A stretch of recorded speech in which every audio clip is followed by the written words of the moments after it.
Welcome to the Marketing Mentor Podcast with Ilise Benun, founder of marketing-mentor.com and author of 7 books, including The Creative Professional's Guide to Money. Since 2008, Ilise has been interviewing her clients and other successful professional creatives who are doing what it takes to stop the feast or famine syndrome, get better clients, and command the fees they deserve, and sharing the nuts and bolts of what they've learned so you can do it too. You can find more at marketing-mentor.com. And now, here's Ilise Benun.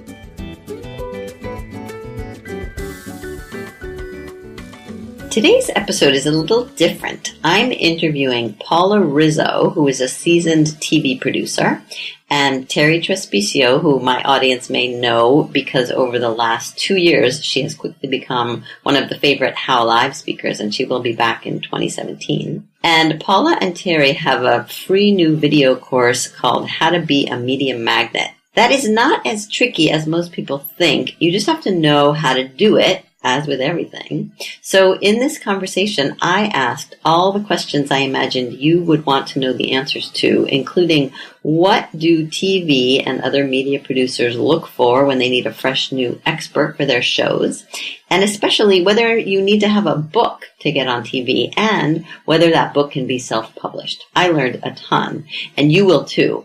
And if you like what you hear, I encourage you to sign up for their free video course. Here's the link. bit.ly, bit.ly/MM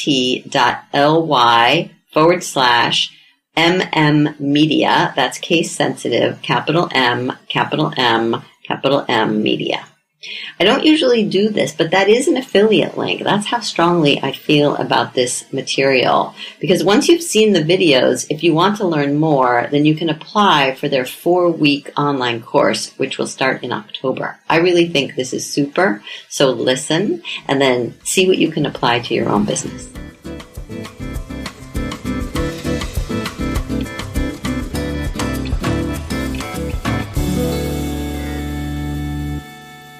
Hello, Paula and Terri. Welcome to the podcast. Thank you. Hi. Please introduce yourselves. I'm Terri Trespicio, and I am the co-creator of Lights, Camera, Expert, a 4-week intensive course to help authors, experts, and entrepreneurs get the media attention they really want for their brands and their businesses. But I started out as a magazine editor at Martha Stewart for many years, where I hosted radio and got to do a lot of TV myself, so I know what it is to be on both sides of the camera. And so I'm bringing that expertise, and still do, to my individual clients and to the course. And my audience will know you through your appearances the last 2 years at How Design Live, right? Yes, I love coming to How every year. It's been a real pleasure. And you will be back in 2017 in an expanded role, which is going to be a secret. We're not telling anyone yet what that is. Well, that's a secret to me too, apparently. I'm excited about that. And Paula, please tell us who you are and where you've been. Sure. I'm Paula Rizzo, and I'm a TV producer in New York City. So I book all sorts of experts, including Terri Trespicio. That is actually how we met. It's true. Wow. And, years ago. I'm also an author. I have a book called Listful Thinking. And, I've been on both sides of this. So not only as a producer booking thousands of people through my career, both in local and now national news, but also as an author trying to get myself out into the world and build my own brand. And by the way, that it was the next thing. After Paula booked me in the media a few times, years later, she actually pitched me when I was at the magazine. She pitched me with an idea because she had just started a blog, and I published that story and featured her in it. And it was her first major magazine piece of media. And so we've actually booked each other for things. We were not good friends then. We were just professional contacts, and we've become good friends. But that just shows you that, we've passed each other's tests. We know what it takes to get the media's attention. So we wanted to create this course to help other people to do it. Beautiful. And I think one of the other things it shows is that the media needs content. It's a hungry beast that constantly needs new content and new experts, right? It's true, right? That is exactly what we're looking for all day long. We're sitting at our desks just combing through every other, piece of media, reading books, watching TV, all of these things, looking for people to be able to bring in and bring their messages to our audiences. Yeah, because I remember when I started my business, this is a long time ago, so pre-computer, and I was very arrogant at the time, a little less so now. And I would see my competitors in the press, in the media, and I would think it would kind of hurt. And I would think, why isn't that me? Why didn't they find me? And I assume, and I've learned over the years, that that's not the right response, number one, or that you could use that or build on it and think, how can that be me? And that's one of the things we're going to talk about today, right? Yes. Well, Ilise, it's so funny that you say that because we do look at it as like kind of like a pageant, like why wasn't I chosen for that?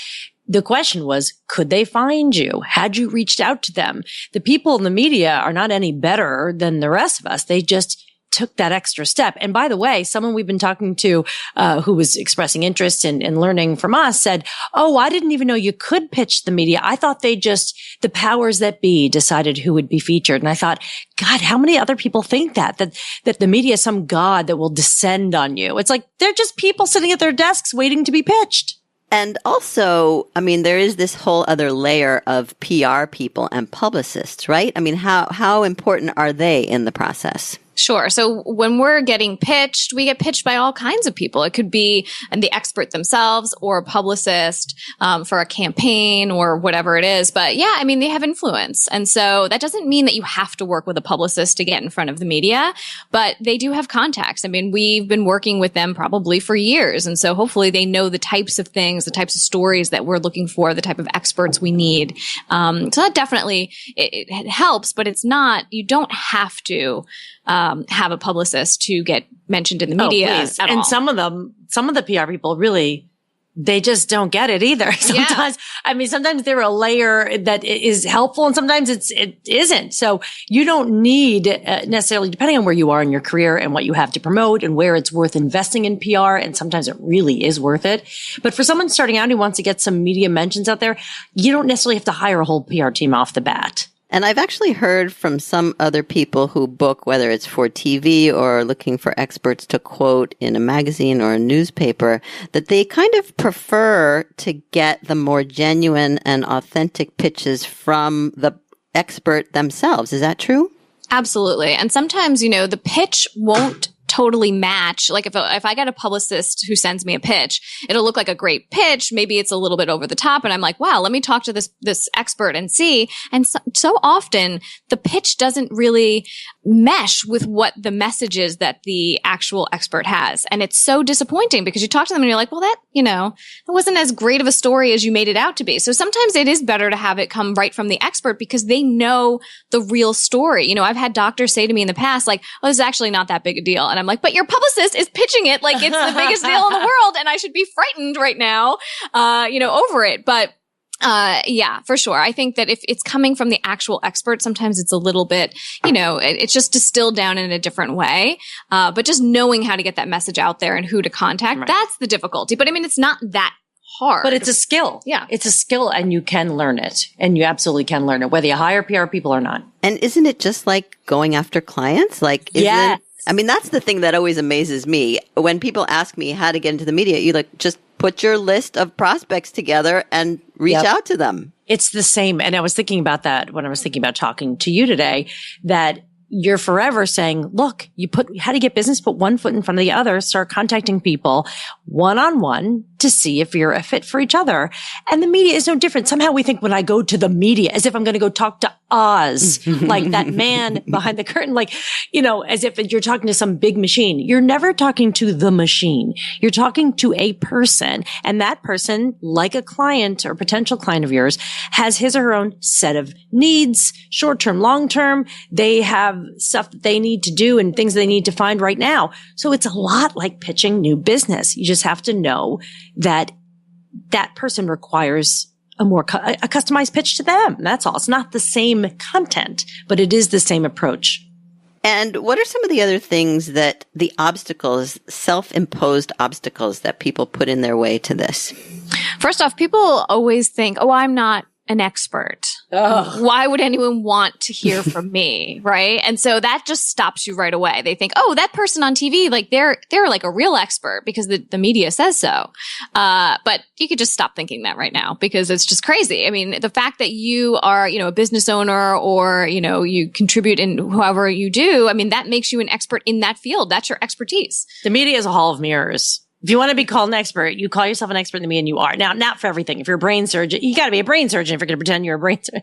I mean, there's certain expertise the media looks for, of course. But this idea that you need a certain pedigree to appear in the media and share your expertise, part of it's positioning and how you describe yourself. But if you go in there saying, well, I'm no expert, then no one's going to listen to you. But the truth is, we are all experts at what we do, and that is enough in many cases. And do you have to have a book to be, get into the media in this way? A lot of people imagine that's one of the milestones. Does it help? 100%. Do you need it? No way. I mean, I had a blog and I got major media attention, thanks to Terri Trespicio, when I just had a blog. I didn't have a book at the time. And so I think it really amounts to how much hustle you have, and how much you present yourself as the expert. When you have a book, it's a great thing. Media loves to promote books. They love to talk to people who have books and all of that. But it does give you an extra level of expertise. It's a huge business card boost. But you don't need to have a book to be in the media. It helps for sure, but it's not a necessity. The reason why you see people with books in the media is not only because, yes, they're an expert and they've taken the time to write a book or, whatever, but also they're in the media because they want to sell the book. Sure. So then you start thinking, because those people are appearing in the media because they want people to know, obviously they want to help promote that book along with their expertise. You think that means you have to have that to be in the media, but the reason they're in there is to sell the book. So look, I don't even have a book yet at the time of this publishing, and I've done a ton of media. It's about how you present interesting ideas with a little clout, a little, having your stance and knowing exactly what you can do to help someone improve their life. That does matter. And you have to have your ducks in a row in that point, but you don't have to wait until you have a book to start doing media. I will say this though, from a producer standpoint, if I'm looking at two experts who are essentially pretty much the same and one has a book and one doesn't, we're probably going to go with the person who has the book. If you like them. If you like them, right. If they are terrible. Well, I'm saying if they're all things being the same and they're exactly the same in every way, and it's sort of like, I don't know, which one should I go with? And it's like, this one is a book. All right, I'll go with that one. So it definitely build in a little bit more clout. But there's a lot you can do to create your own content so that you're giving the media more handles with which to view and consider you. So a book is not the only form of media now. Right. You can create lots of different things that put you in front of the media. But just keeping on this idea of a book, because there is this, I think, a belief that it's better if you have a book. And then the question I get is, can it be a self-published book, or does it have to be published by, a major publishing house? Well, look. You're going to look at someone who has a book published by a major publishing house when I was an editor. Yes, I would say, oh, why? Because you passed someone else's gate, right? Someone said, oh, this will sell. And it does make a difference to have a major publisher behind you. I got a lot of self-published stuff. The problem is the quality. Some of it's great. Some of it's not great. And the fact is, no producer is sitting down and reading your book cover to cover anyway. They're skimming through it. And they're trying to see what they can use and what applies to them. If it's a really well done self-published book and I like the ideas that are there, I would absolutely book that person on. If I think they have a clear enough stance of what they're doing, some credibility, and they have a self-published book, fine. But I know some people would be like, because there's no quality control. Yeah, you can publish anything. It's really tough because I've booked people who have self-published books. Not a lot of them, but I have. And I think traditional publishing, as Terri said, there's a certain level that at least someone else has gone through this and says, oh, they are the expert in this. This has been checked and fact checked, and this is not just anybody throwing this stuff together and putting it up there. That being said, self-publishing has changed a lot through the years. Now, a self-published book could look just like a regular traditional book. And, they have editors and all of that, people who are a real team who's going through and fixing this up so that it's perfect for, public consumption. But the media, it could still be a little bit snobby about it. Absolutely. Major media is not going to book someone who just has a self-published book. Most people who are self-publishing their own books, by the way, a lot of times they do not hire a professional editor. They write down what they think is important, and it's not a flaw of the person or that person's expertise. It's a flaw. The same thing that would hold you back from being able to pitch your idea to the media in a good way is the same thing that could hurt a book. Someone thinks, well, this is what I need to write about. And I go, yeah, but who's buying that? Who's reading that?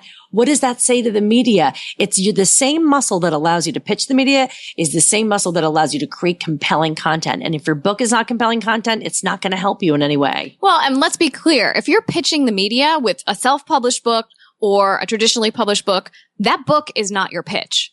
Right, and so I think that's the other issue for people. They think, oh, I'll write a book and then that book will get me in the media. No one cares about your book, right? Like, unless you're Oprah, no one cares that you've written a book. And so you need to be able to pull out the takeaways and the things that the viewers and the readers can take away from that. And what can I do in my life now? Just the fact that you have a book, that's not newsworthy. People do say that though, Elise, right? They'll be like, oh, but I have a book. Someone will write about it or someone will interview me about it. You know what? Those are the worst. When I interviewed someone on radio, I didn't want to interview them about the book. I wanted to interview them about what they know and care about and why is this a high stakes issue right now? The book is a footnote. It's like, oh yeah, and you can read more about that in this person's book. But, you don't lead with your assets like that. And it seems like the underlying idea here is the idea of credibility. How do you build credibility and how do you have enough credibility to get you in the media? And then how does the media use that credibility or the illusion of credibility to further promote you and, by the way, use you for their purposes too?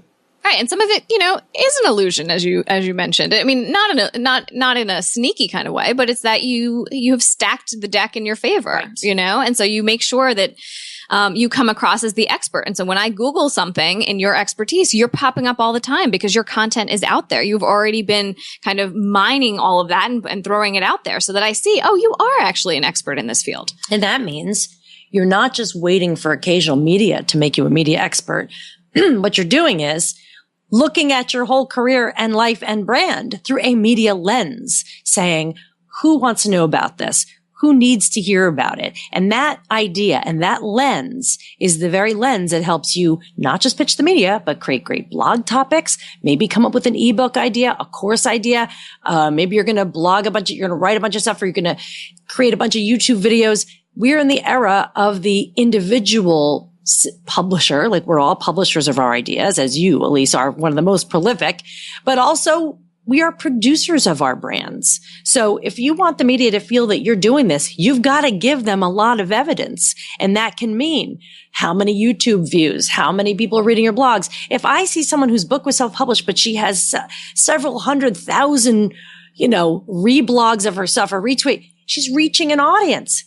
That's the difference. Nowadays, the media can't turn you into a star. You bring your audience to the media so they see there's evidence there that you have something to say. And let's talk about the media. Are we talking about TV or more than TV? Does everyone want to be on TV? Not everyone wants to be on TV, but, all my years as a producer, as soon as someone finds out I'm a TV producer, like, how do I get on TV? And so some people will do TV a couple times here or there and then realize maybe it's not for them. Maybe they enjoy, doing podcasts or just giving interviews for, blogs or for magazines or that kind of thing. But, if we're going to generalize, I think I would say that everybody thinks that that's the holy grail. Being on TV is the end all be all, right? That's the ultimate legitimizer for sure. Most of the time, if people will do TV once and they find out they don't like it, they're at least glad they had done it once so they could say they've done it. Put it on their website. And put it on their website. I mean, the truth is some people don't thrive on TV, and yet they do great articles and blogs, and they get tweeted and shared everywhere, and they get lots of paid speaking gigs. And so you don't have to be a TV star to have a very compelling media brand. But it would be very weird to me if someone had a big media brand, they never had any video anywhere. I'd be like, why? Why not? I think that TV is the thing that gets people's attention, but there are so many forms of media to be building your brand on now that you don't have to only do TV at all. It's true, but you do want to have it under your belt, I think. If you want to call yourself a media brand. Exactly. You have to skip it. And also, if we're looking at two experts who are exactly the same in every way, and I'm looking at not experts or even just small business owners or whoever it is, I'm looking to buy their services, and one has been on TV and one has not.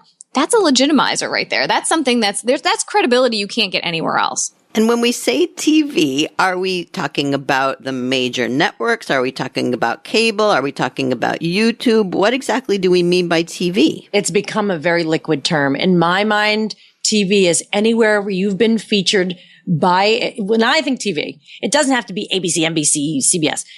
It has to be some kind of televised video somewhere online or on the actual television where someone had to choose you to be on it.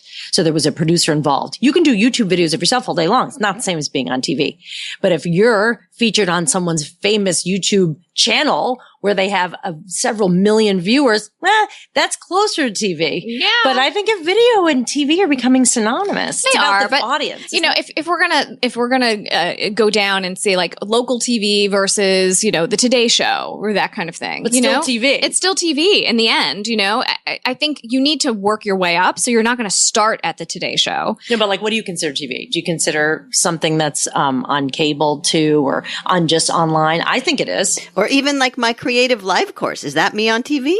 No, but I think you could use that clip to pitch to be on TV. I think it has to be, there's got to be a producer who is trying to get ratings and viewership in the same way. Yeah, creative live to me and like different audience. Online education is a different world. That's educational video.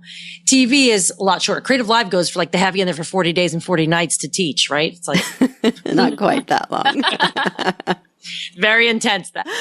All right. See, we want to see video. If you want to be doing any kind of TV, if you only had what you've done at Creative Live, or you've only had, I still want to see someone speaking into a camera, you know? Or for example, you know, one of the things that I think was a bit of a turning point in my own recent career was a presentation that I gave at the ad agency, small agency conference, and they recorded it, and it was just very high quality recording. And from then, people started reaching out to me to be the expert because that video, showed a lot more than anything I had ever written, which I just found amazing. Oh my God. It makes such a difference to see someone in like a video context. And, you know, I want to add this at least.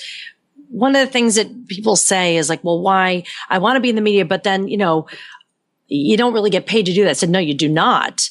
What can it do for my business? Well, there is no one-to-one conversion of viewership to sales any more than there is tweets to sales. I mean, what we know is that the search and the goal to do more media is not about an exchange of funds or money. It's about how the world sees you and also how you see you. Because once you've done TV or radio, you've done a few bits in the media, it's like you're hearing yourself in a bigger context, and it really can change how people perceive you and can make you more confident.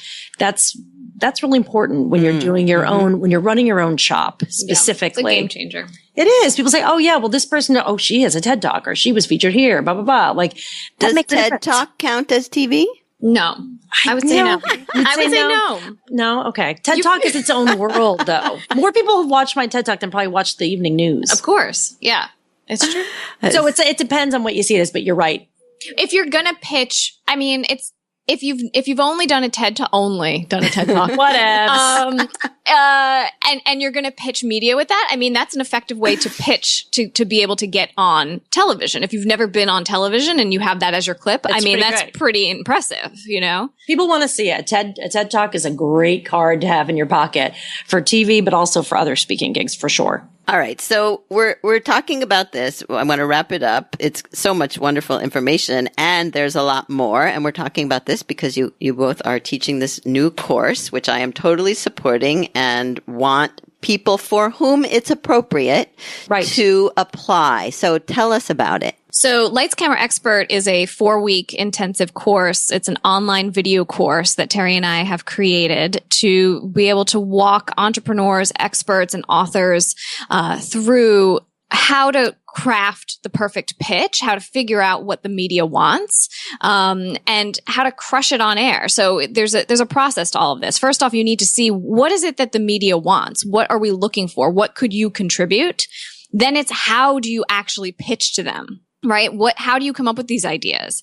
And then lastly, how do you get asked back? If you do, make it through all of the hoops that the media does make you jump through to get on TV. I do it every day. How do you get asked back? How do you establish those relationships? How do you make sure to continue to add value and all of those things? And there's a lot more. Mm-hmm. It's not for someone who wants to be like a one-off, like a one-hit. Like, I just want to do one piece of video, or I just want to do one clip. It's like, these are people who say, I want to reach as many people as I can. And I can't do it with just my one-on-one practice or just on what I do in my business. I want to ramp up and have this other place where I can speak to. And that's what we do. And part of it, which I haven't seen a lot of other media trainers do, is deep thoughts on how you brand yourself, because you got to know who you are and what you stand for when you're going to go out there into the world. So we reframe the entire process through the long game of who you are in the media now and later. And it is, let me tell you, it's excruciatingly detailed, because we've spent months on it, and it is going to walk you through every aspect of this. And so we're really excited about it. But yeah, you're right. It's not for everyone, because some people say, well, it seems like a lot of work. Well, then being in the media is not for you, because that does require some effort too. But we believe you can do this without quitting your job, without doing anything else. We've done it. We've done it ourselves. We've had full-time jobs and been able to do this, all in the same. So there's definitely a way around all that time factor. Plus, I'm a productivity expert. So of course, I have to give some tips and lists and ways to do this easier and faster. Please. It's the only reason this course got done, is because this one. Please, she has a list for everything, a rundown for everything, a spreadsheet within an inch of my life, my entire life. But here's the thing, Elise, we also created a free course that right now it's going to be up for just, until middle of September. It's called How to Be a Media Magnet. And we took some of the critical pieces so that you could really hit the ground running with this. And it's a free 3-part course that, Elise will tell you how to find that. And then our applications will open and you'll be invited to apply to the program. We're really, we're not looking to keep people out, but we are wanting to make sure that the people who apply to be in Lights Camera Expert really want to be there, so that everyone has a great experience. Excellent. So we're going to share links to the free course, and then people who sign up for that will receive the application. They'll get all the information they need to apply to the course if that's something that excites them after they do if you're excited after those first 3 videos, then you're going to know you want to apply. Yeah. Excellent. Well, I think already I've learned a ton today, and I want to thank you both for joining me this morning. And of course. Elise, you're really a great pillar of this. I mean, you really walk your talk. You are consistent with your content far more than I am. And you are so good at that. And just doing this podcast, like, you're an example of someone who's putting it out there in a big way. So if you want to look at a model of content production and how to put yourself on the map and be seen as an expert, at least you always do such a terrific job. Thank you. And I would just say it takes time. I've been at this for almost 30 years. And so, hopefully you guys will be able to help people speed up the process, because I had no idea what I was doing and I figured it out. But, it's good. You're doing all right. Thank you. Thank you. All right, ladies, I will talk to you soon. Thank you. Thank you. Thanks for listening. Now go try out what you've learned. If you like what you hear, you can go to marketing-mentor.com and sign up for Elise's quick tips from Marketing Mentor and her free 30-minute mentoring session to get your burning questions answered. Check out what's on sale in the Marketing Mentor shop, like the Pick a Niche Kit, proposal bundles for designers and copywriters, and the 30 Minutes a Day marketing plan. Elise is also the host of the How Design Live podcast, a programming partner for How Design Live, the largest design conference, and you can learn all about that at howdesignlive.com. Until next time.